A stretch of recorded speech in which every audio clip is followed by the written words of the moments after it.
Assalamualaikum warahmatullahi wabarakatuh. Perkenalkan, nama saya Hanif Rozana Zaliska dari kelas 11 MIPA 3. Di sini saya akan menjelaskan tentang definisi ibadah. Definisi ibadah adalah secara etimologi berarti merendahkan diri serta tunduk. Di dalam syarah, ibadah mempunyai banyak definisi, tetapi makna dan maksudnya yaitu satu. Definisi itu antara lain adalah ibadah ialah taat kepada Allah dengan melaksanakan perintahnya melalui lisan para rasulnya. Ibadah adalah merendahkan diri kepada Allah Subhanahu wa taala, yaitu tingkatan tunduk yang paling tinggi disertai dengan rasa mahabbah, kecintaan yang paling tinggi. Ibadah ialah sebutan yang mencakup seluruh apa yang dicintai dan diridhoi Allah Subhanahu wa taala, baik berupa ucapan atau perbuatan yang zahir maupun yang batin. Adapun macam-macam ibadah, dalam keluasan cangkupnya ibadah itu banyak macamnya.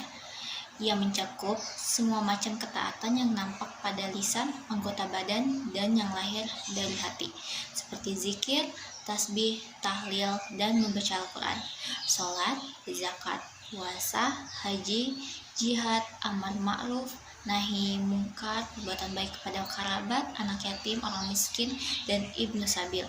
Begitu pula kecintaan kepada Allah dan Rasulnya, khasyatullah, takut kepada Allah, inabah, kembali kepadanya, ikhlas kepadanya, sabar terhadap hukumnya, ridho dengan kodonya, tawakal, mengharap nikmatnya, dan takut dari siksaannya. Jadi ibadah mencakup seluruh tingkah laku seorang mukmin.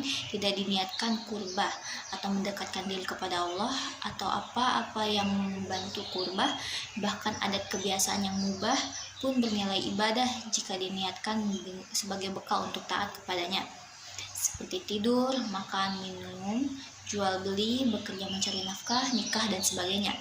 Berbagai kebiasaan tersebut jika disertai niat baik atau benar, maka menjadi bernilai ibadah yang berhak mendapatkan pahala. Karena tindaklah ibadah itu terbatas hanya pada syiar-syiar yang biasa dikenal. Selanjutnya, ada dua golongan yang saling bertentangan dalam soal ibadah. Golongan pertama, yaitu mengurangi makna ibadah serta meremehkan pelaksanaannya. Mereka meniadakan berbagai macam ibadah dan hanya melaksanakan ibadah yang terbatas pada syiar-syiar tertentu dan sedikit yang hanya diadakan di masjid-masjid saja. Tidak ada ibadah di rumah, di toko, di kantor, di bidang sosial, politik, juga tidak dalam peradilan kasus sengketa, dan dalam perkara-perkara kehidupan lainnya. Memang masjid mempunyai keistimewaan dan harus dipergunakan dalam sholat fardu 5 waktu, akan tetapi ibadah mencakup seluruh aspek kehidupan muslim, baik di masjid maupun di luar masjid. Golongan kedua, yang bersikap berlebih-lebihan dalam mempraktek ibadah sampai pada batas ekstrim yang sunnah mereka angkat sampai menjadi wajib.